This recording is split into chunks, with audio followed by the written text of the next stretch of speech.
مشايخنا من لدن رسول الله صلى الله عليه وسلم. وصل إلى شيخ ابن حجر رحمه الله تعالى صاحب هذا الكتاب من مشايخي إلى سنة متصل من شيخي إليه. الفاتحة. أعوذ بالله من الشيطان الرجيم. بسم الله الرحمن الرحيم. الحمد لله رب العالمين الرحمن الرحيم مالك إياك نعبد وإياك نستعين اهدنا الصراط المستقيم صراط الذين أنعمت عليهم غير المغضوب عليهم. بسم الله الرحمن الرحيم. نحمده ونصلي ونسلم على رسوله الكريم وعلى آله وصحبه أجمعين. وبعد. Kemarin kita sudah membahas mengenai siyagul ada, di mana sebelumnya kita membahas mengenai isnad. Setelah membahas mengenai apa-apa yang kaitannya sama isnad, kemudian siyagul ada, musannif melanjutkan pembahasan mengenai rawi. Persoalan-persoalan, istilah-istilah menyangkut perawi dalam hadis. Maka di sini beliau mengatakan tummar ruwah, kemudian para perawi ini tafaqat asma'uhum wa asma'u abaihim fasa'idan wa ikhtalafat ashkhasuhum fahuwa al-muttafiqu wal muftariqu. Para perawi ini tafaqat, kalau ternyata sama, asma'uhum nama-nama mereka, wa asma'u abaihim dan nama ayah-ayah mereka, fasa'idan sampai ke atas. Jadi ada kalanya namanya sama, atau nama dia dan nama ayahnya sama, atau nama dia, nama ayahnya dan nama kakeknya sama. Waqtalafat ashkhasuhum, padahal orangnya berbeda. Fahuwal muttafiq wal muftariq, ini dinamakan muttafiq wal muftariq, yakni persoalan muttafiq wal muftariq. Ada kitab-kitab khusus yang dibahas mengangkat tema al muttafiq wal muftariq. Ini berbeda tentu saja dengan pembahasan sebelumnya. Di pembahasan sebelumnya kita membahas mengenai muhmal, ya kan? Perawi muhmal.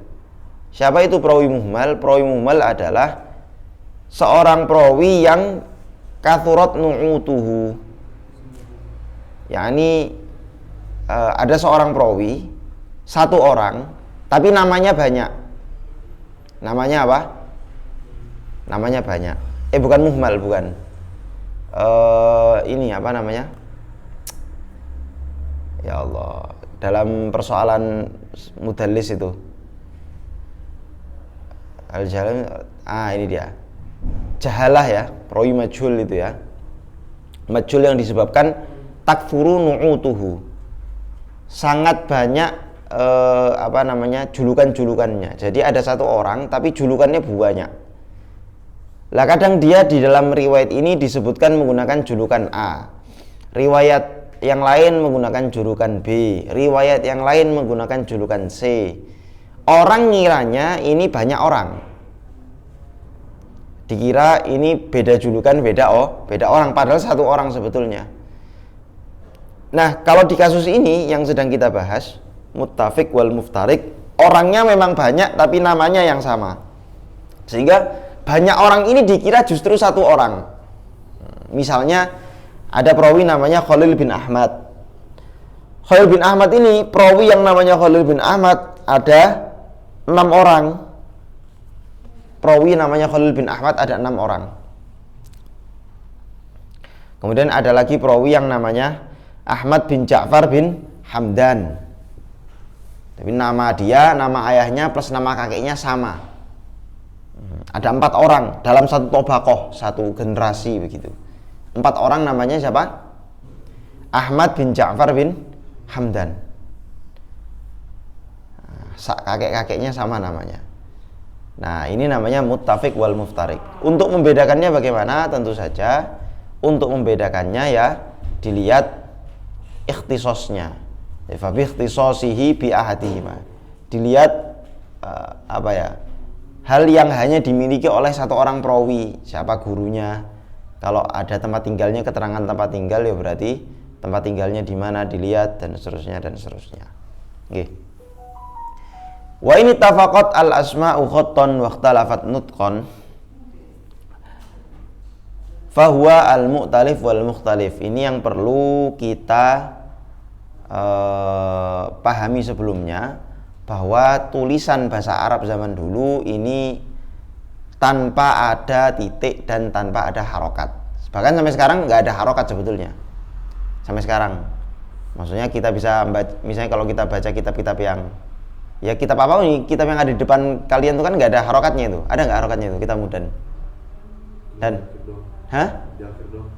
di akhir-akhirnya doang. Nah itu udah agak inilah. Sebetulnya kitab dulu itu nggak ada harokatnya dan tidak ada apa? Titiknya. Nggak ada harokat plus nggak ada titiknya. Maka terkadang ada orang itu namanya secara khot sama tapi secara pelafalan beda. Contohnya salam dengan salam. Yang satu pakai tasydid, yang satu tanpa tasydid. Ada orang namanya miswar, yang satu musawwar. Itu kan secara tulisan sama, tapi kalau nggak ada harokatnya, Zidan nggak tahu ini miswar apa musawwar. Itu namanya sama dari sisi khot, tapi beda dari sisi nutqon. Jadi khot itu tulisan, kalau nutqon itu pengucapan. Ya kan nggak ada harokatnya, bisa dibayangkan. Miswar, musawwar bisa dibayangkan, ya kan? Miswar dan musawwar itu kan kalau nggak ada harokatnya kan bisa baca ente siapa namanya? Riz, nggak bisa. Nah, miswar dan musawwar. Al-Bazzaz dengan Al-Bazzar. Ini kalau zaman dulu nggak ada titiknya nggak bisa bedakan. Al-Bazzaz dengan Al-Bazzar sama aja. Al-Bazzaz itu salah satu perawi Ibnu Katsir. Al-Bazzar itu apa namanya? Ulama hadis. Itu makanya wa ini tafaqat al asma namanya sama, khotton secara khot, secara tulisan, wa ikhtalafat nutqon berbeda secara pengucapan, pelafalan, fahuwal mu'talif wal mukhtalif dinamakan pembahasan ini atau perawi ini, kasus ini dinamakan mu'talif wal mukhtalif. Mafhum? Ada lagi namanya al-thawri wat tawwazi. Thawri dan at-tawwazi. Ini kalau dalam apa? Penulisan yang enggak ada titiknya ya enggak ketahuan, sulit. Oke. Kemudian wa ini tafaqat al-asma wa ikhtalafat al-aba. Jadi ini kebalikan dari yang pertama. Bukan kebalikan sih. Namanya sama tapi bapaknya beda atau dibalik au bilaks. Dibalik namanya beda, bapaknya sama. Fahuwa al-mutasyabih. Pembahasan ini disebut pembahasan apa? Al-mutasyabih. Contohnya apa? Contohnya adalah misalnya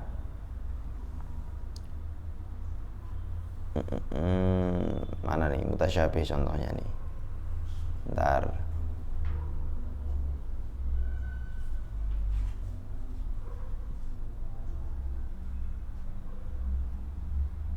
Nah ini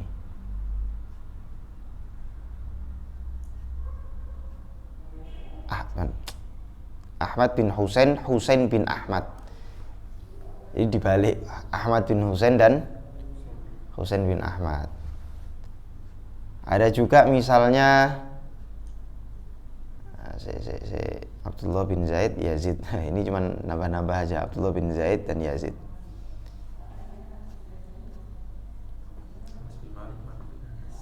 Anas bin Malik, Malik bin Anas. Aswad bin Yazid, Yazid bin Aswad. Jelas lah. Ibnu Zaid, Abdullah bin Zaid, Zaid Yazid bin Abdullah. Abdullah bin Yazid, Yazid bin Abdullah, dan seterusnya gitu-gitu. Jadi namanya sama tapi nama bapaknya berbeda atau dibalik. Itu disebut apa? Mutasyabih.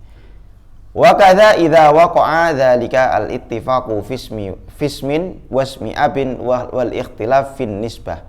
Begitu juga kalau namanya sama, nama bapaknya sama, bedanya ada pada nisbah. Bedanya ada pada nisbah. Ini juga disebut mutasyabih.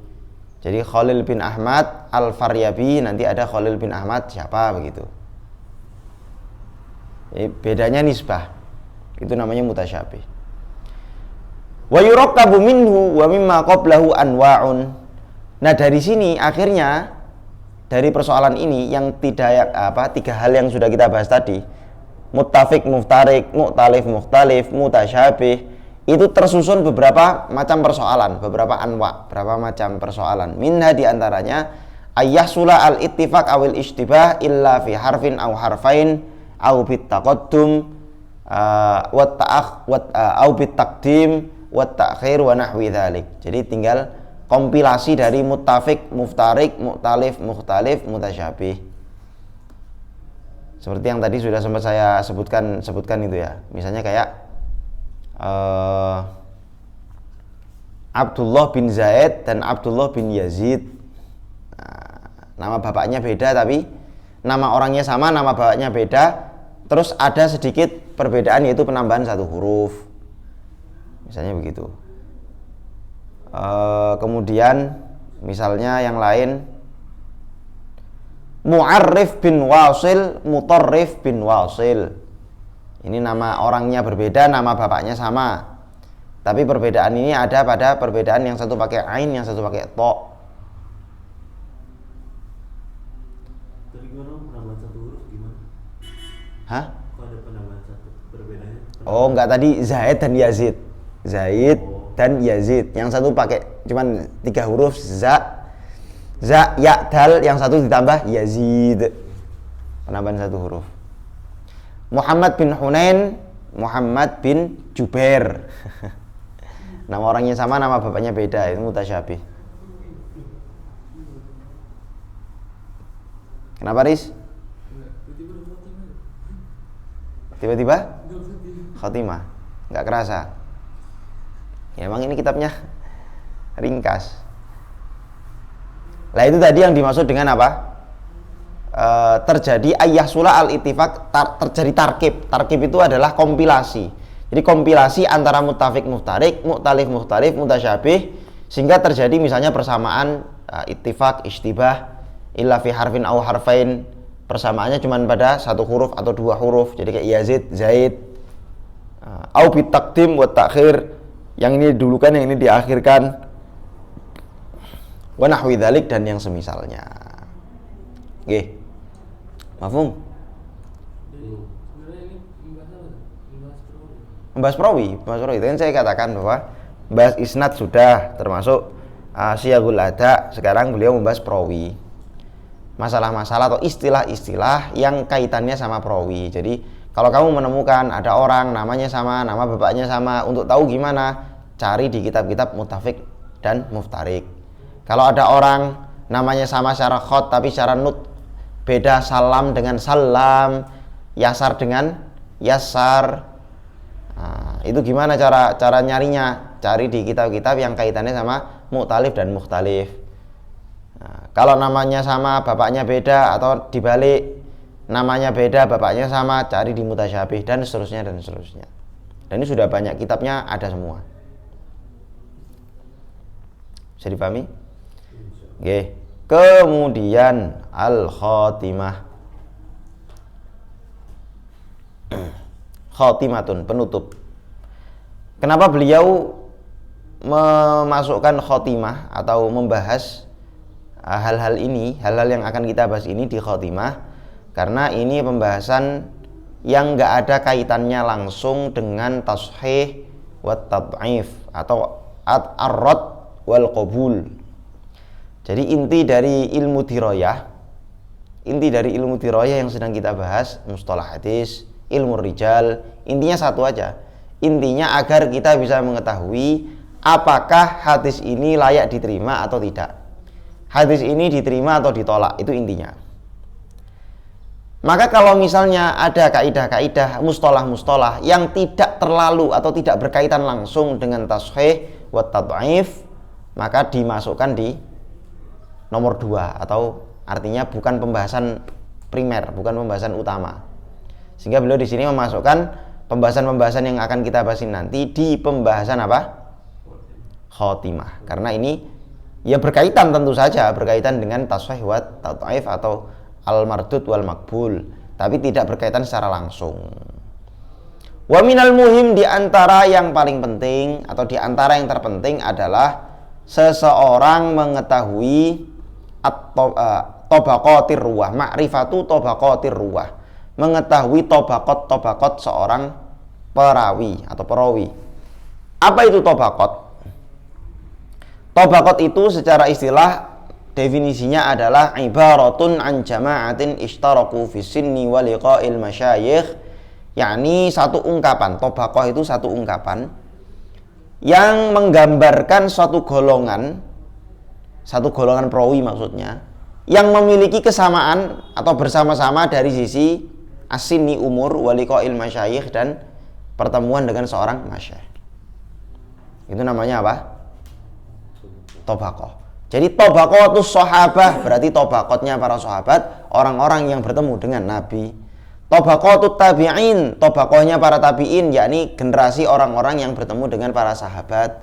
Tabaqatut tabi'in, generasi tabi'in, berarti generasi orang-orang yang bertemu dengan tabi'in. Ini kalau dilihat dari sisi liqa'il masyayikh.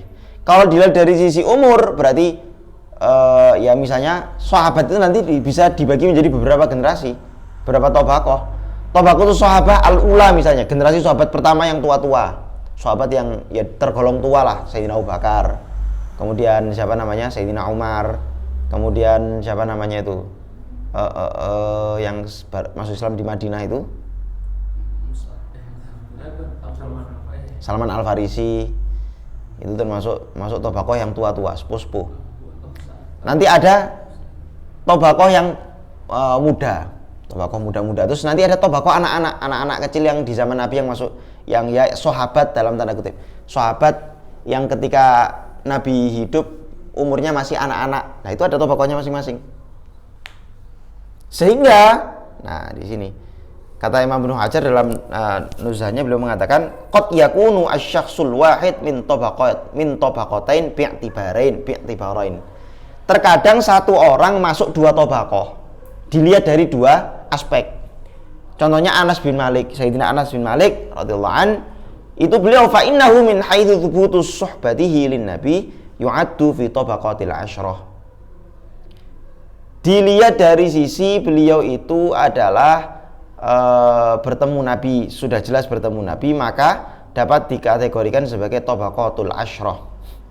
Ini tabaqatul asyrah itu tabaqatnya orang-orang yang menjumpai Nabi. Tabaqatul asyrah mubasysyarah bil jannah. 10 orang yang sama Nabi dijelaskan bakal masuk surga. Nah, itu Sayyidina Anas bin Malik masuk tabaqah itu. Tapi wa min haitsu sigharu sinni yu'addu min tabaqati ba'dihim. Dilihat dari sisi umurnya beliau yang masih muda, maka beliau ya layak dimasukkan di tabaqah setelah asyrah. Ini faman nadhara ila sahabah bi'tibari suhbah ja'alal jami' tabaqatan wahidah kama shana Ibnu Hibban, wa man nadhara ilaihim bi'tibari qadrin zaidin kasabaqi ilal Islam aw syuhudil masyahid ja'alahum tabaqatin. Jadi ada ulama-ulama yang membuat tabaqatnya sahabat satu tabaqah aja, udah mereka ini satu tabaqat sahabat, mereka bertemu Nabi, selesai, khalas. Misalnya Imam Ibnu Hibban, beliau membuat tabaqatus sahabat satu tabaqah. Tapi nanti ada ulama yang membuat tabaqah sahabat beberapa tabaqah. Dilihat dari sisi qadrin zaid. Oh, ini sahabat ini nggak bisa disamakan, ada keunggulannya. Misalnya tabaqah sahabat yang pertama kali masuk Islam, tabaqah sahabat yang masuk Islam di Madinah, tabaqah sahabat yang ikut perang Badar, tabaqah sahabat yang ikut perjanjian Hudaybiyah, dan seterusnya. Lah, itu nanti repot. Makanya istilah ini penting, karena kalau jangan sampai kita baca kitabnya ulama kita nggak tahu istilahnya, walah itu. Makanya penting sebelum baca kitab itu baca muqaddimah. Seenggaknya baca muqaddimah. Kenapa? Karena dengan membaca muqaddimah kita tahu metodenya seorang penulis dalam menulis kitabnya. Kalau lebih bagus lagi membaca muqaddimah muhakkik. Wah, jadi kitab yang tebal-tebal yang muhakkiknya bagus-bagus itu ya jangan cuman pengen dapat bagus cetakannya aja. Itu muhakkiknya itu nulis Muqaddimah tahqiq itu luar biasa itu. Makanya saya kalau baca, beli kitab itu, kalau saya belum sempat baca kitabnya, yang saya baca muqaddimahnya dulu. Muqaddimah, daftar isi. Kalau ada muqaddimah muhaqqiq, baca muqaddimah muhaqqiq. Itu bagus. Muqaddimah muhaqqiq itu masya Allah juhdun mashkur. Nggih. Itu yang bisa kelihatan kitab bagus kalau saya dibaca muqaddimah itu gimana Mas? Kenapa? Jadi kita tahu kitab ini bagus nih cuma dibaca muqaddimah. Oh bisa.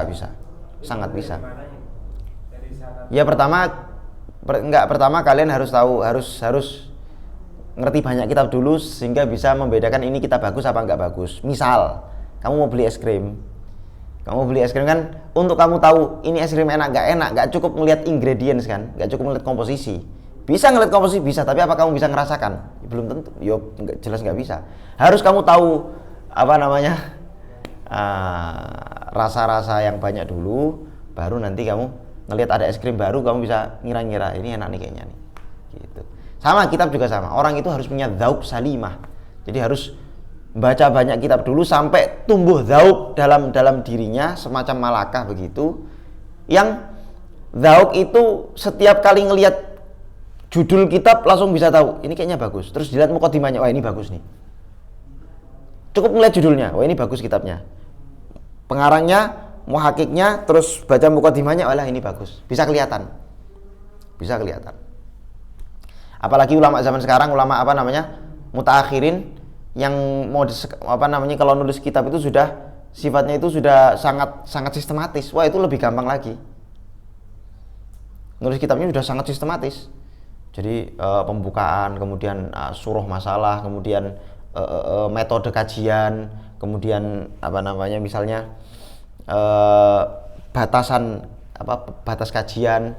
Jadi kajian saya ini hanya terbatas pada ini, nggak akan melebar kemana-mana. Kalau kitabnya ulama zaman dulu, ini mesti melebar.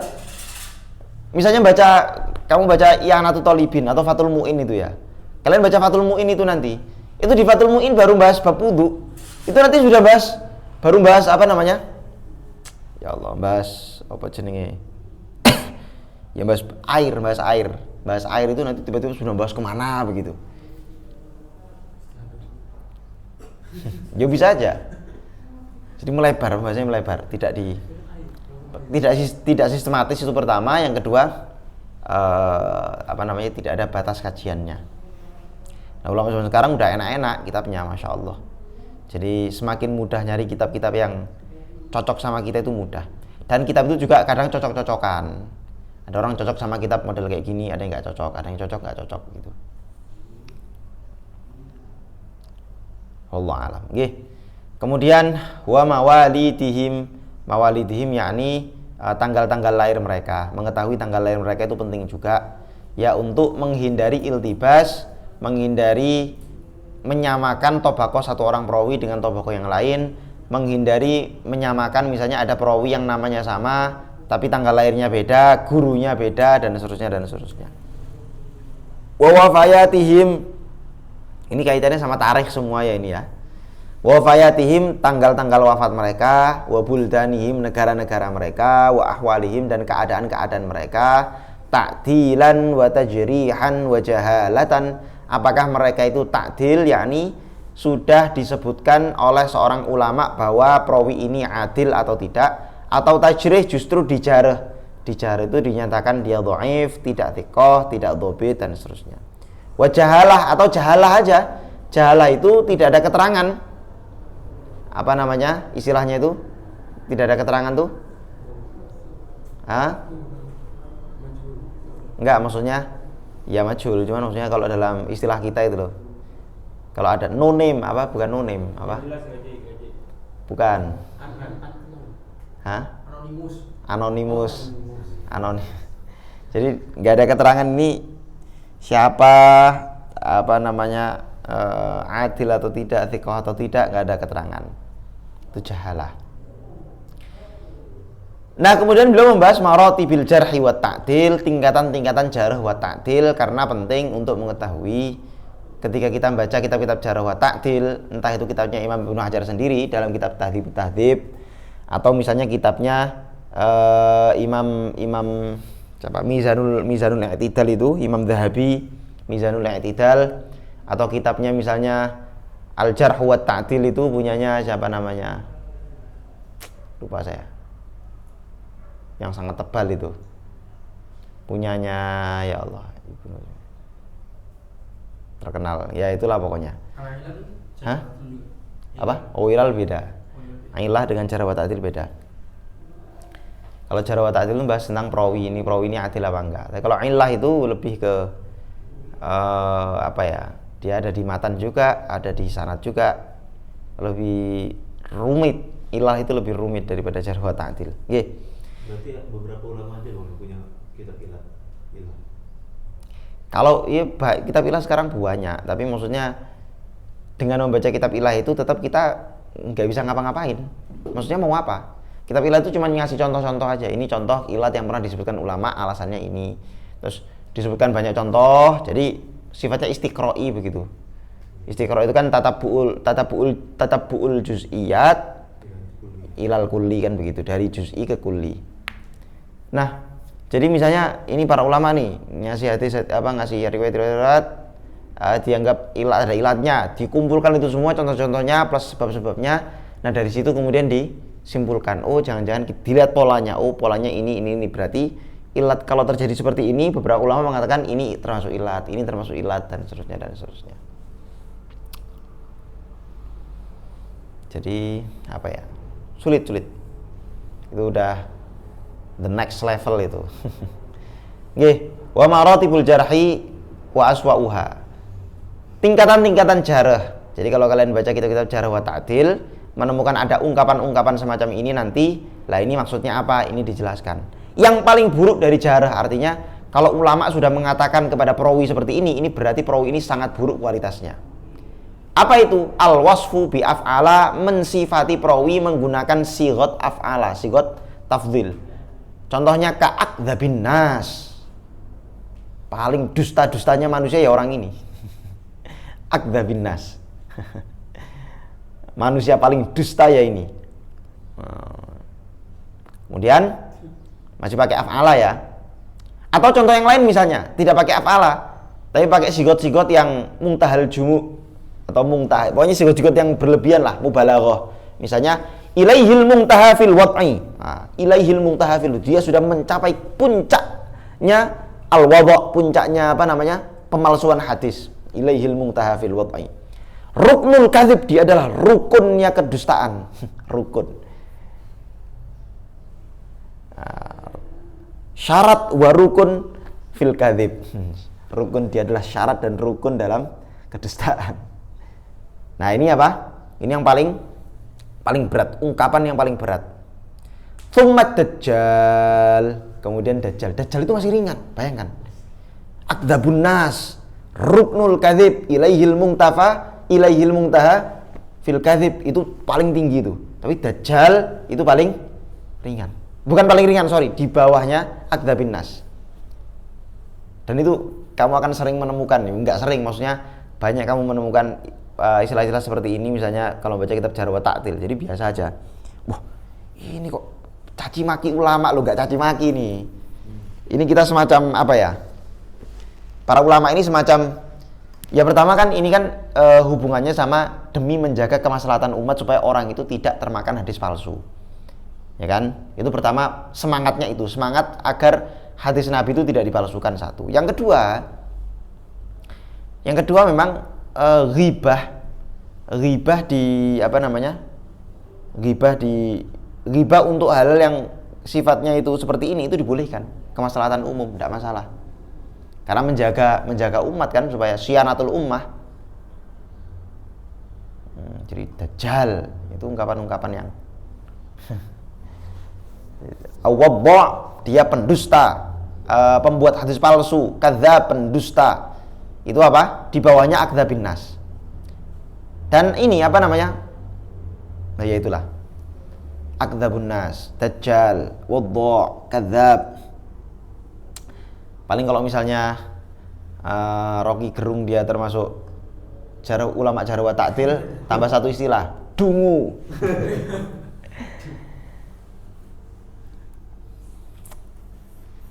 Kemudian wa ashaluha, yang paling ringan dari jarh wa ta'dil. Kalau ada seseorang ada seorang perawi dinilai dengan nilai seperti ini oleh ulama jarh wa ta'dil, ini berarti tingkatan dhaifnya masih ringan. Apa? Layyin. Layyin itu artinya lembut. Ausayyi'ul hifdz, dia buruk hafalan. Jadi orang dikatakan buruk hafalan itu masih ringan. Rizki ini hafalannya buruk. Nah, karena setiap kali diminta teruskan ayat bingung misalnya. Sayyi'ul hifdz, hafalannya buruk. Itu masih ringan. Au fi adnal maqal, ini juga ringan. Adnal maqal, dia itu ya enggak terlalu dibahas. Adnal maqal, jarang dibahas. Maksudnya rendah. Adna itu rendah. Adna rendah pembicaraan tentang dia. Maksudnya dia itu enggak terlalu dihiraukan. Enggak terlalu dihiraukan. Adnal maqal. Adna maqal. Atau enggak, mungkin artinya adna maqal itu adalah dia ini kritik tentang dia itu dikit. Nah, bisa juga. Adna maqalin, kritik tentang dia itu dikit. Itu bisa juga. Kemudian maratib at-ta'dil. Ini tadi maratibil jarh, sekarang maratibit ta'dil. Allahu akbar. Maratibit ta'dil, tingkatan-tingkatan ta'dil yang paling tinggi sebagaimana tingkatan jarh yang paling tinggi pakai sigot af'ala atau pakai sigot-sigot mubalaghah, maka tingkatan ta'dil yang paling tinggi pun akan kita temukan menggunakan sigot-sigot mubalaghah. Wa maratibit ta'dil wa arfa'uha al-wasfu bi af'ala ka'authaqin nas. Orang yang paling thiqah ya ini. Authaqun nas atau athbatan nas. Ilaihil muntaha fi thabat. Dia sudah mencapai tingkat paling tinggi dalam thabat, kemantapan. Kemudian yang kedua, mata akada bi sifatin au sifataini. Seorang perawi yang sifatnya itu diberi taukid, entah taukidnya dengan satu sifat atau taukid dengan dua sifat. Kathiqatin thiqah. Ada perawi, dan ini banyak sekali. Ini banyak sekali kita temukan dalam dalam kitabnya Imam Ibnu Hajar atau yang lain, thiqatun thiqah. Nah, jadi thiqahnya disebut dua kali, thiqatun thiqah. Thiqatun hafidh. Lah, seperti itu. Itu tingkatan yang nomor 2. Adlun dhabit, itu juga banyak. Hadzal rajul adlun dhabitun. Wa adnaha, dan yang paling rendah, yang paling paling rendah, paling berarti kalau ada orang dipuji menggunakan pujian ini, itu sebenarnya pujian rendah aja itu. Pujian rendah artinya orang ini enggak dobit-dobit amat, enggak thiqah amat gitu maksudnya. Kalau yang tadi ashalua dalam jarh, berarti kalau orang ada perawi disebutkan seperti itu, artinya dia sebetulnya tidak dhaif amat. Kalau ini disebutkan begini, berarti dia tidak thiqah amat. Wadna ma asy'ara bil qurbi min azhalit tajrihi kasyaikh. Jadi ma asy'ara, lafaz-lafaz yang menunjukkan bil qurbi, kedekatan, maksudnya bil qurbi min azhalit tajrih, menunjukkan atau mengindikasikan azhalut tajrih, rendahnya sighat tajrih, jarahnya rendah. Kasyaikh. Syekh. Ada orang misalnya dalam kitab Jarh wa Ta'dil disebut syekhun. Orang ini sudah tua. Makanya guru saya yang ngajar saya mustalah hadis itu, kalau kita panggil syekh agak tersinggung beliau. Maksudmu saya nggak terlalu thiqah. Tersinggung. Karena syekh itu apa? Memang tingkatan, ya memang ta'dil, tapi ta'dil yang rendah. Hah? Nasai maksudnya Nasai dibilang syekh? Oh, bukan. Kalau saya ada ketemu Al-Juzajani, Syekhun Nasai. Oh, jadi gini ya. Ini khusus dalam Jarh wa Ta'dil ya. Jadi syekh itu ada syekh bi'tibari mustalahi ahlil hadits. Ada syekh bi'tibari mustalahi ahlul uruf. ada syekh bi'tibari mustalahi ammatin nas, ada syekh macam-macam. Atau bi'tibari lughah bisa juga. Kata-kata syekh itu macam-macam artinya, tergantung kita pakai istilahnya siapa. Kalau istilahnya ammatun nas, orang dibilang syekh itu ulama, ya sudah syekh aja, udah nggak masalah. Tapi kan kita ini sedang bicara jarh wa ta'dil, bicara istilahnya ahli hadis. Dimana kalau ada seorang disebut syekh berarti dia lah syekh-syekh yang disebut sebelum ini, yakni dalam matan kemarin itu misalnya Syekhun Nasa'i dan seterusnya, itu bukan berarti dhaif, bukan, atau tingkatan adilnya rendah, bukan. Tapi itu istilah syekh yang tidak masuk dalam istilahnya ulama jarh wa ta'dil. Oke. Berarti ini biasanya istilah-istilah ini masuk ke dalam matan atau masuk dalam apa? Masuk dalam matan apa? Maksudnya? Ya intinya istilah-istilah ini disebutkan di dalam kitab-kitab jarh wa ta'dil. Bisa kayak intermezzo jarh wa ta'dil gitu? Enggak intermezzo, langsung. Nah, yang bacanya kita ini. Oh iya dong. Ente kira cuman baca ini terus jadi ahli hadis, jadi ahli jarh wa ta'dil. Oh, lah kok enak. Oke, kemudian wa tuqbalu at-tazkiyah min 'arifin bi asbabiha. Tazkiyah itu diterima min 'arifin bi asbabiha, dari orang-orang yang mengetahui sebab-sebabnya. Tazkiyah itu apa? Ketika ada seorang perawi, dia misalnya majhul, tidak ada keterangan apakah dia itu tidak ada komentar ini ulama ini ada yang menjarah atau mentakdil. Kemudian ada orang yang datang mentazkiyah. Tazkiyah itu membersihkan namanya. Membersihkan nama itu artinya apa? Dikatakan orang ini adil gitu. Tazkiyah itu. Orang ini adil sudah. Lah pertanyaannya, boleh nggak cuman mengatakan orang ini adil selesai? Menurut Imam Ibnu Hajar, wa tuqbalu at-tazkiyah min 'arifin bi asbabiha, harus untuk orang yang tahu sebabnya. Apa sebab kamu tahu dia itu adil? Apa sebabnya? Nggak boleh cuman bilang orang ini adil, harus disebutkan sebabnya. Walau min wahidin 'alal ashah, meskipun itu dari satu orang, 'alal ashah menurut pendapat yang paling sahih. Artinya bahwa ada beberapa ulama yang mensyaratkan tazkiyah itu harus 2 orang sebagaimana syahadah. Dan ini menurut Imam Ibnu Hajar pendapat yang tidak benar atau tidak sahih, tidak benar gitu aja. Karena tidak ada persyaratan jumlah di dalam tazkiyah. Beda dengan syahadah. Kalau syahadah memang ada persyaratan 2 orang, tapi kalau tazkiyah tidak ada. Tidak ada. Jadi kemarin belajar bilang kalau seorang takdir nggak perlu pakai syarat, nggak perlu pakai penjelasan. Kalau misalnya ingin menjarah. Gini, itu kalau nggak ada, itu kalau tidak ada jarahnya sama sekali.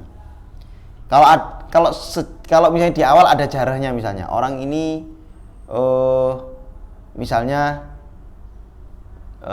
hadza rajulun kadzib, orang ini dusta, atau misalnya apalah, kan asbabul jarhi kan banyak, ada yang fasik dan seterusnya kan. Kemudian ada datang orang bilang enggak, dia enggak fasik, itu namanya tazkiyah, yang mensucikan orang dari tindakan kefasikannya atau jarah-jarahnya, itu tazkiyah. Nah itu butuh penjelasan. Kalau itu apa sebabnya kamu mengatakan dia itu tidak dusta misalnya? Apa kamu mengatakan dia itu adil padahal beberapa orang anggap dia itu dusta misalnya, atau dia itu pernah melakukan dosa dan seterusnya maksudnya dosa-dosa yang ini ya, dosa-dosa yang menyebabkan orang itu dijarah, turun dari thiqahnya. Oke. Kemudian mana tadi? Bentar, lianna aslan naqli la yushtaru fil adad faqad. Nggih. Ya. Kemudian wal jarhu muqaddamun 'ala ta'dil, jarah itu lebih didulukan daripada ta'dil. Jadi ini persoalan lain. Ketika ada satu orang menjarah dan satu orang mentakdil, mana yang didulukan? Yang didulukan adalah jarahnya. Wal jarhu muqaddamun 'ala ta'dil. Kenapa? In sadara mubayyanan min 'arifin bi asbabihi, kalau jarahnya itu disandarkan kepada orang yang mubayyanan, memberi penjelasan, min arifin, dari orang yang tahu bi asbabi, dengan sebab-sebab kenapa dia dijarah. Saya bilang rizki itu adil misalnya, terus si Zidan bilang enggak, rizki itu dhaif. Terus Zidan ngasih alasannya kenapa dhaif, ya karena rizki itu dia yakul katsiran wa yanam katsiran misalnya, banyak makan banyak tidur. Itu saya ketemu ini Riz, ada siapa namanya, ada orang, siapa itu, orang yang ini loh, dia jaga apa di Ba'alah sini, tahu kan, yang biasa ke masjid apa, masjid Bilal Abu Ali itu namanya ya. Waktu dia ketemu saya dia bilang, kenal Rizky? Oh iya kenal. Terus saya bilang, dia menjarah kamu Riz. Lalu tiba-tiba dijarah Rizky. Hadzal rajul yakul katsiran wa yanam katsiran. Gitu. Padahal khotbah Jumat. Iya. Samping dia. Ketiduran. Oh alah, ketiduran. Langsung dijarah ente Riz. Saya berusaha tazkiyah sebetulnya. Loh enggak, dia itu yaqra katsiran wa yata'allam katsiran. La hadzal rajul yakul katsiran. Udah kalah ini berarti ada jarah wa ta'dil muqaddam. Jarahnya muqaddam. Jarahnya apa Riz? Muqaddam. Karena dia nyebutkan apa? Nyebutkan mubayyinan min arifin bi asbabihi. Dijelaskan alasannya, yakul katsiran wa yanam. Astagfirullah.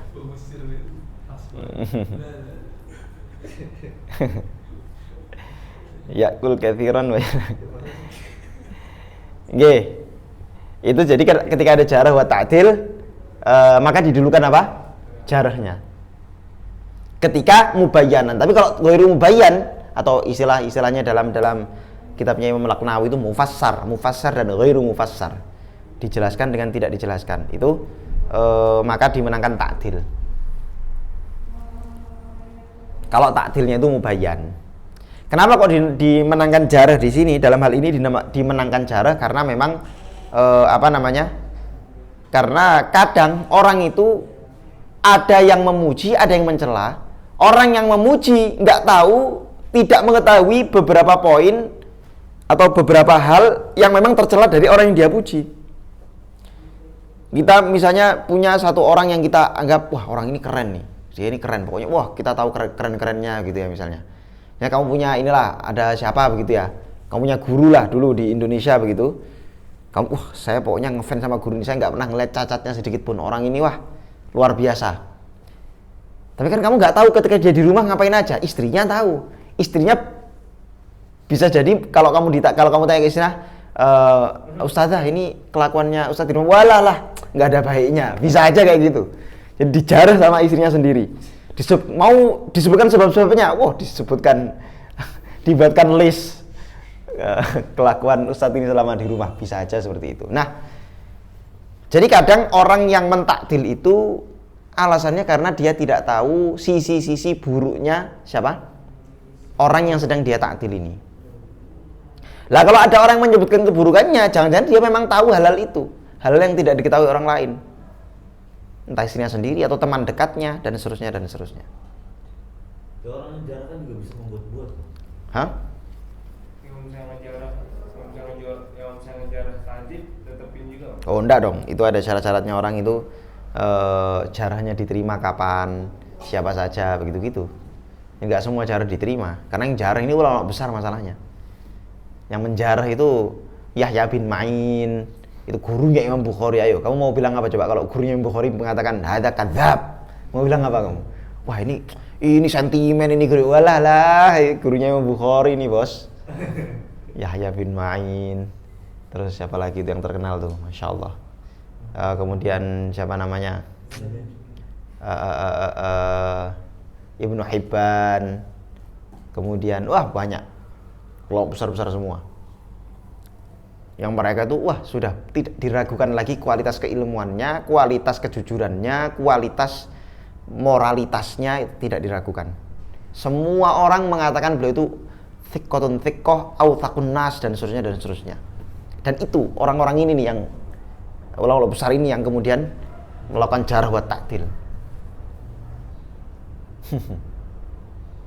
Jadi itu sama kayak kita ujian, terus kamu bilang, lah nanti kalau pengawas ujiannya ternyata ngoreksi ujiannya keliru gimana? Atau kalau ngoreksi ujiannya ternyata sengaja dikelirukan gimana? Ngapain? Kalau sengaja, ya apa kemungkinannya ada apa enggak? Yo, kemungkinannya ada aja, kemungkinannya tetap ada. Tapi yang namanya pengawas penguji itu harusnya memang levelnya sudah di atas orang yang ujian, kan begitu? Harusnya. Di 1-2 kasus memang tidak. Sehingga memang ada beberapa kasus itu di mana jarh wa ta'dil dianggap tidak memenuhi syarat, tidak diterima loh. Makanya dalam kitabnya Imam Zahabi, Mizanul I'tidal, judul kitabnya aja dah Mizanul I'tidal. Neraca moderat, mizan itu neraca, timbangan. I'tidal itu moderat. Artinya timbangan moderat, timbangan yang objektif untuk menilai seorang perawi. Di situ beliau mengatakan nih ada ulama-ulama, ada nukot itu ahli jarh wa ta'dil yang ketika mengkritik seorang perawi berlebihan, tafrid, hulu, atau dia misalnya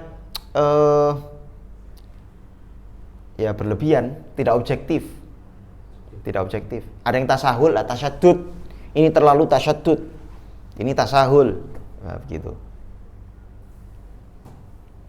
Makanya apa? Makanya bahkan jarh wa ta'dil sendiri itu dijarah kadang, atau kadang dikritik juga, dikritik atas kritik, nah, dan seterusnya.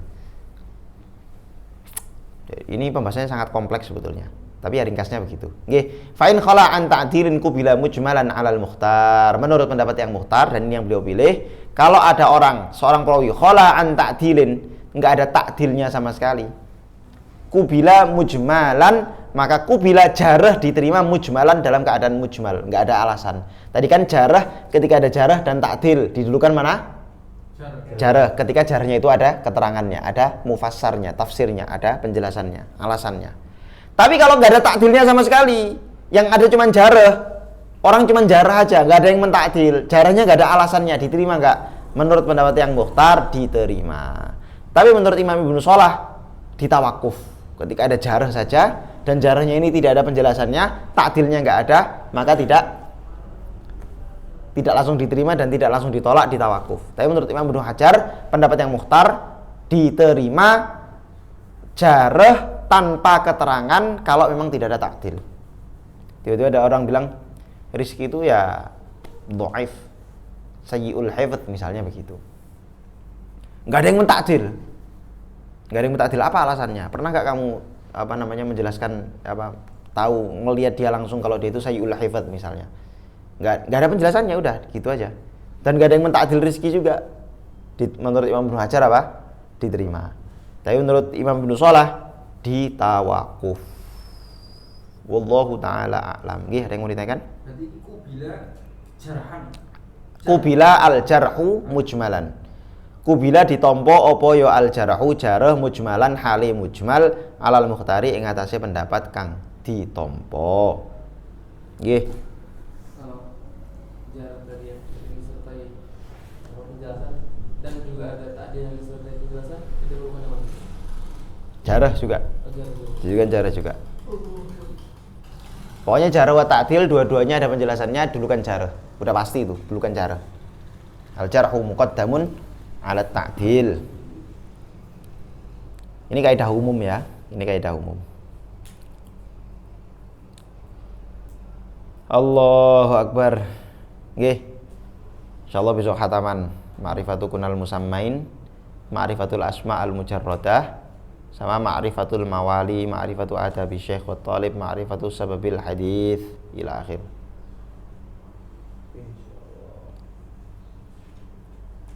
Wallahu ta'ala alam. Sampun, enggak ada yang ditanyakan? Al-Fatihah. A'udzubillahi minasyaitonir rajim. Bismillahirrahmanirrahim. Alhamdulillah. Ya,